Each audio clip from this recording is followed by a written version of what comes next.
सकाळी 9 वाजल्या तरी अंथरुणात लोळत पडलेल्या लेकीला असं गुद्दू गुद्दू करून उठवलं आणि नंतर देवबाप्पाला गंध आणि दिवा अगरबत्ती लावून बाप लेकीने छान छान देवपूजा केली आणि लेकीला दुसऱ्या आजीकडे सोडलं.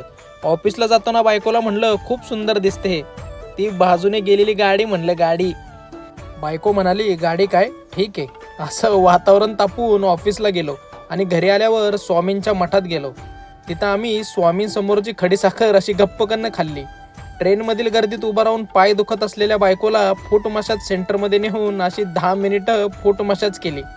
माझे पाय काही दुखत नव्हते, पण पायाला गुदगुद्या झालेल्या ह्या कोणाला आवडणार नाही.